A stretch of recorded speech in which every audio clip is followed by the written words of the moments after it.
I will first of all thank the organization committee for having invited me.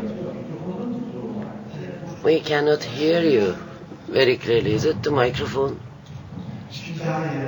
Can you hear me better now? Yes. Professor Nevzat explained some of the subject that I was going to talk about. So I can be briefer. I will touch upon certain specific issues related to drug metabolism.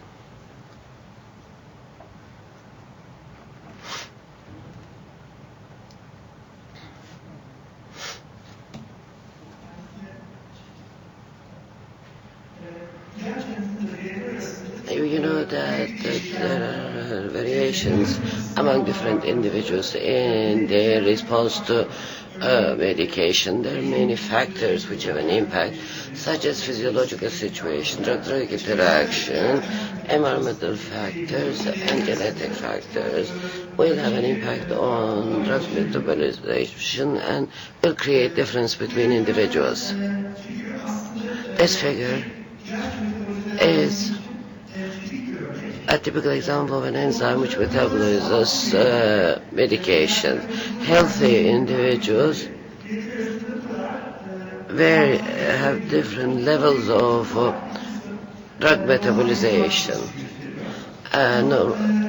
Normal people in the population have normal enzyme activity, but some people who, even though they are normal population, they have slow metabolizers, and some are rapid metabolizers because the enzyme activity is faster. All these are normal individuals who have normal livers and normal liver function test results. The drug metabolizing enzyme activity may differ from an individual to another.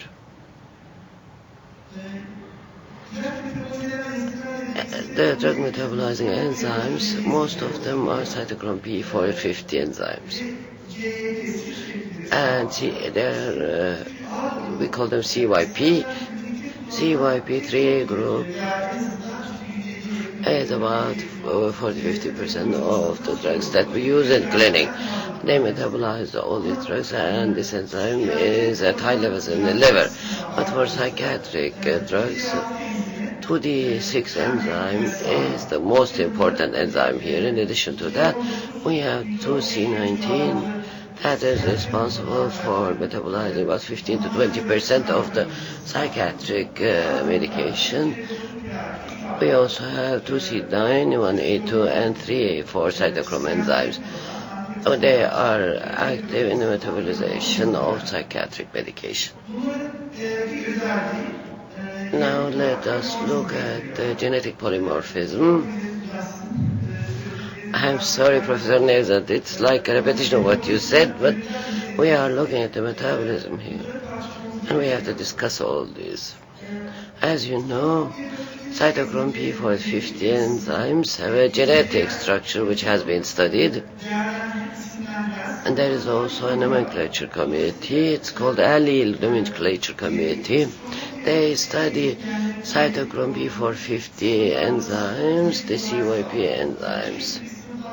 This classification helps us differentiate it from other proteins or enzymes.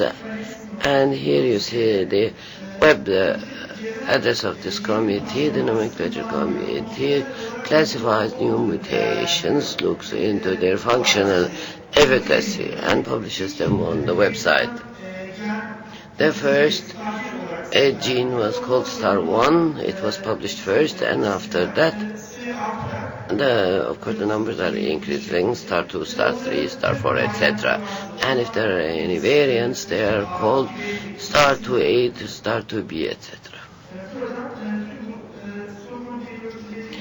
The CYP enzyme gene mutations and polymorphisms can be seen here.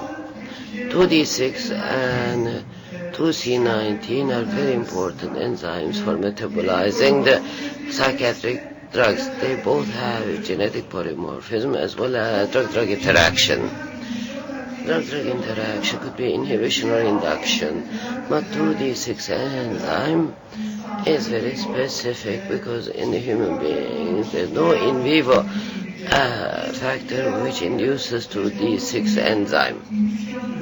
2D6 enzyme is related to inhibition rather than induction. 2C19 can induce or inhibit certain drugs, so the enzyme activity will be decreased or increased. Genetic factors are naturally very important. We spoke about that already. Polymorphisms, how do they modify enzyme activity? Let me give you an example. This is the homology model of an enzyme. These are enzymes which also include iron in their structure. Mutation can start in any region of the gene. Most of the mutations are single point mutations. Only one nucleotide is transformed, and there's a mutation. Here, isolation is turned into lysine, and mutations do not always mean decreased enzyme activity. For example, here we see that enzyme is binding to the drug and modifying the drug so it becomes inactive, and any electrical charge modification here will have an impact on the drug binding to the enzyme and will decrease the metabolism of the medication. Another mutation will lead to amino acid modification, but will not have a serious impact on enzyme activity. 2D6 substrates. Here we have antidepressants and antipsychotics, and there are also inhibitors.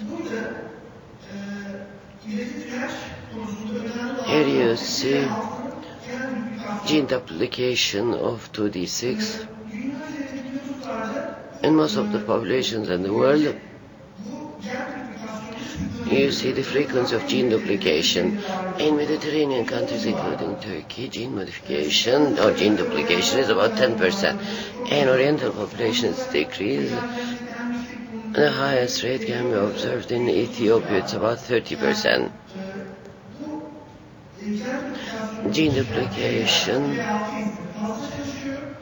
leads to overactivity of 2D6 gene, which may lead to resistance to therapy. This is a classical example of 2D6 gene polymorphism and its importance.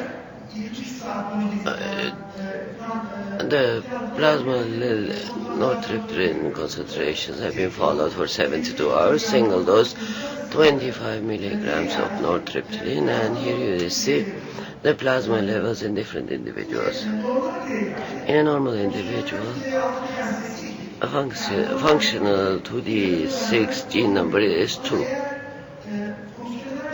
But if the functional gene is 0 or 1, then the plasma norepinephrine level is elevated, and the reverse is also observed.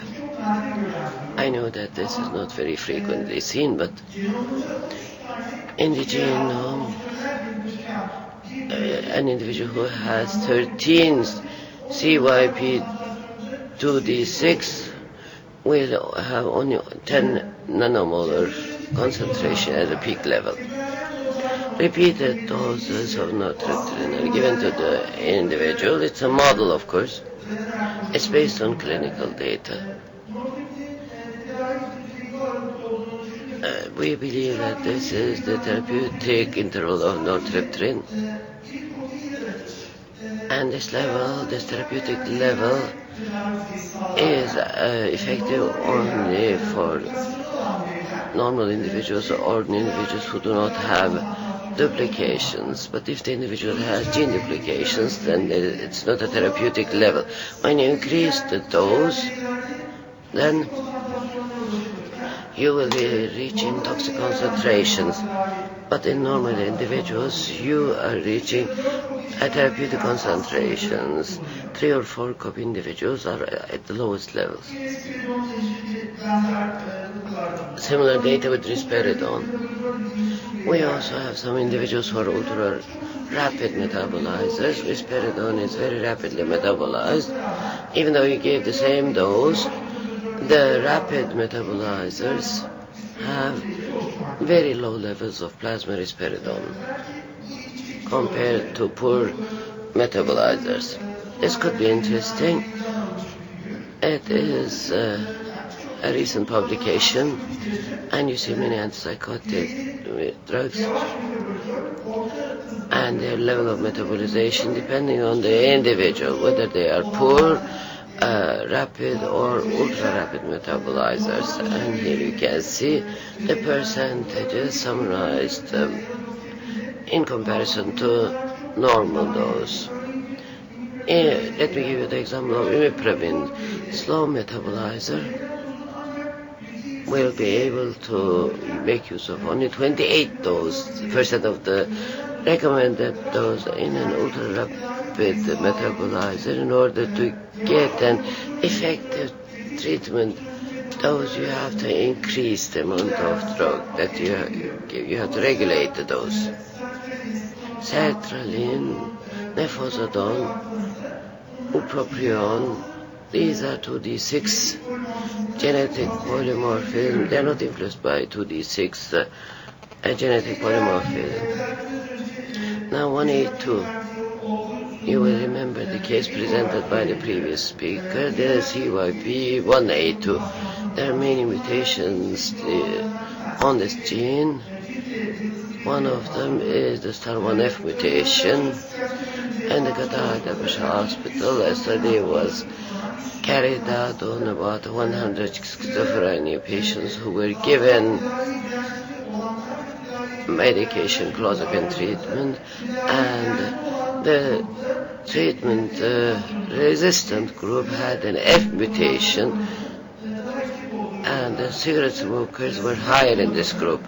So smoking is very effective on enzyme induction, especially on 1F individuals. That is why clozapine will not be able to attain therapeutic dose. CYP219 is a different enzyme. By looking at all these enzymes, we can decide how to treat our patients. Should we perform genotyping or phenotyping for our patients before starting the therapy? There are many clinical studies, and FDA has also published a genotyping list. You may have to perform genotyping. It may be absolutely necessary, recommended, or you may do genotyping only for obtaining information. I just want to show you examples.